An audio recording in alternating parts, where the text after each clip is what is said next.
Oke, Moser, kita sudah berangkat dari cuci mobil yang tutup lah istilahnya ya, dan satu statement penyesalan bahwa sudah buka usaha cuci mobil begitu ya. Saya sederhanakan begitulah bahasanya.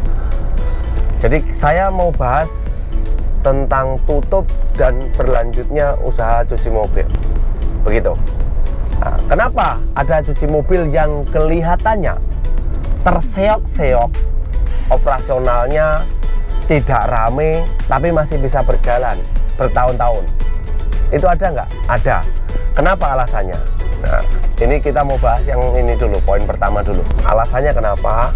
Ini kalau dari analisa saya adalah, padahal cuci mobil itu sudah tidak sesuai net profitnya.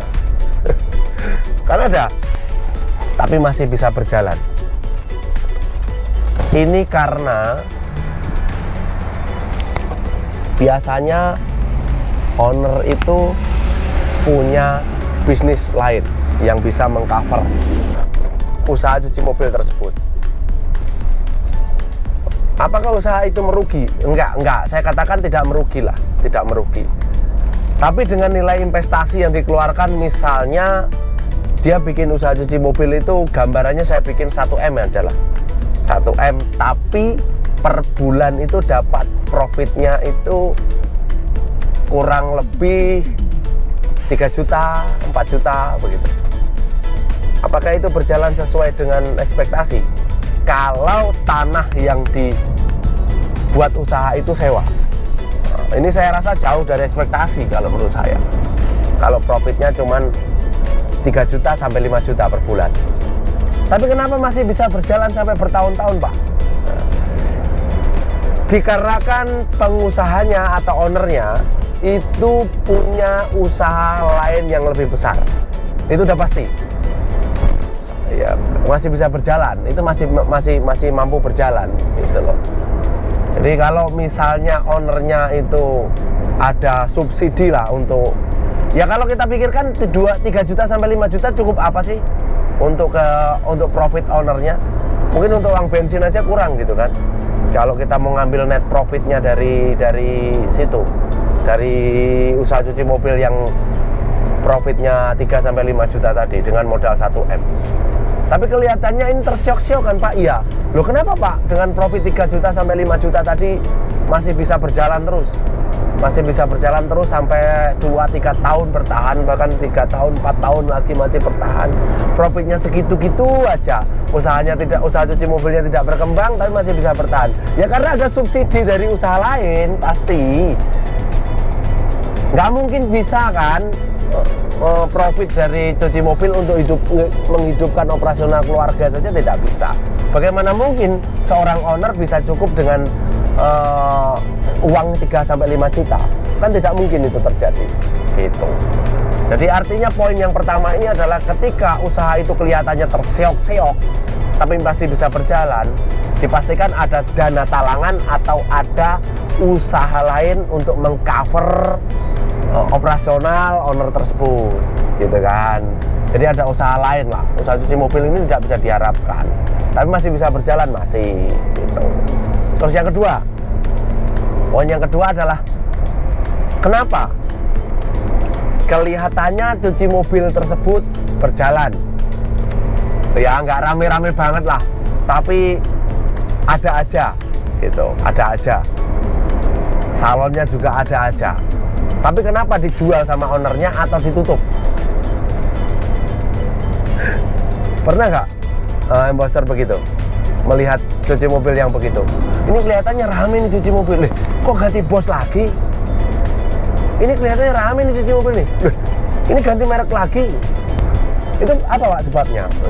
Dari analisa saya dan pengalaman saya sharing sama pengusaha cuci mobil yang kecil dan yang besar di seluruh Indonesia adalah mereka, ownernya ini tidak punya bisnis lain atau tidak ada subsidi lain untuk mengcover usaha cuci mobil tersebut.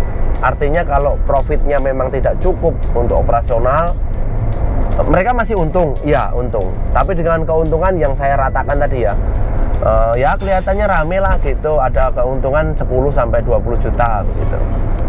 Tapi kan ada penyusutan alat, ada nilai investasi yang harus dikembalikan. Misalnya investasinya 1 M itu sewanya durasinya sekitar 2-3 tahun dengan nilai usaha gitu. Tapi kalau profitnya 10-20 juta, kira-kira balik modal nggak itu? Nah, biasanya seperti ini di tahun pertama itu sudah di take over atau ditutup untuk menyelamatkan aset atau nilai sewanya tadi gitu. Ini di depan mata seperti ini, kasus-kasus seperti ini banyak sekali ya Moser, begitu kan. Jadi yang pertama adalah kelihatan cuci mobil itu nggak bisa berjalan, sepi, profitnya sedikit, yang 5 juta sampai 10 juta itu masih bisa bertahan bertahun-tahun. Itu biasanya ada covering atau ada subsidi silang dari usaha lain, dari owner tersebut. Nah, kalau cuci mobil yang kelihatannya ada profitnya 10-20 juta tapi tidak sesuai dengan nilai usahanya, itu di take over kan atau ditutup. Nah, itu biasanya tidak ada cover dari usaha lain. Oke, Moser ya. Saya tetap menunggu komentar Anda atau WA Anda. Kalau Anda mungkin pernah mengalami usaha cuci mobil gagal, nanti akan kita bahas solusinya seperti apa sih gitu. Terus kegagalannya itu karena apa gitu. Jadi kebanyakan yang saya analisa seperti itu dari pengalaman saya bagikan kepada Anda bahwa memang dari saat ini untuk buka usaha cuci mobil itu mendingan nggak usah buru-buru deh, santai aja, kalem aja. Kalau misalnya memang niatnya udah bulat banget, ya udah eksekusi gitu. Tapi kalau masih maju mundur, oh jangan dulu. Apalagi modalnya pas-pasan, jangan dulu. Saya katakan janganlah, hati-hati gitu. Modal ini ada uang 3M nih untuk usaha cuci mobil aja deh. Nah, itu pas kan artinya, modal 3M itu pas-pasan aja.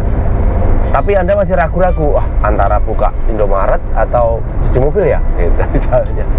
Atau buka Alfamart atau cuci mobil ya gitu. Jadi kalau misalnya Anda banding-bandingkan, nanti cuci mobil ini beda manajemennya dengan Indomaret atau Alfamart, itu pasti beda. Kalau misalnya di minimarket begitu, Anda mungkin sudah tahu hitungan profitnya jelas, itu sudah dijamin oleh franchisornya. Nah, tapi kalau cuci mobil, ya kalau gandeng franchise sebenarnya sama-sama dijamin gitu loh. Cuman nanti besarannya kan nggak tahu, terus perjalanannya seperti apa, itu sama-sama punya konsekuensinya masing-masing kan gitu.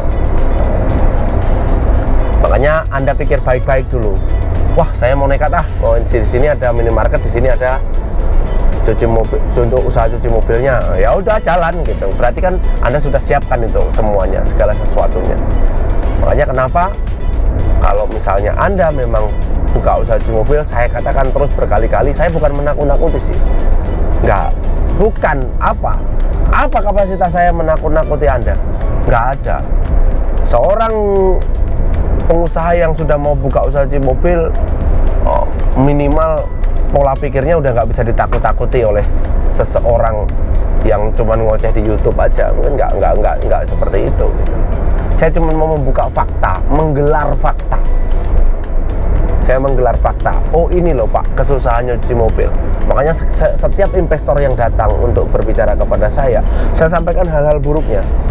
Saya nggak ada kepentingan untuk jual alat kok. Saya nggak ada kepentingan untuk dapatkan fee kemitraan kok. Nggak ada itu. Jadi saya sampaikan, saya gelar perkaranya yang buruk-buruk itu, saya gelar di cuci mobil itu. Saya nggak tutup-tutupi itu. Pak, nanti kesusahannya di sini. Pak, nanti kesusahannya di sini. Saya sampaikan semua kepada mereka. Supaya apa? Supaya ketika mereka sudah terjun untuk menerjunkan modalnya untuk usaha cuci mobil, itu benar-benar sudah tahu resikonya. Oh iya, siap. Di sini ternyata resikonya, siap. Oh ini ya Pak ternyata. Oh iya Pak Kris kemarin sudah pernah bilang ya ini ya ternyata. Oh iya. Oke, baiklah Moser. Mungkin itu saja video kali ini. Sampai jumpa video-video Embos selanjutnya. Dan ngevlog di mobil ini sudah lama nggak seperti ini ya. Jangan lupa subscribe channel Embos Jakarta. terus nyalakan loncengnya, subscribe.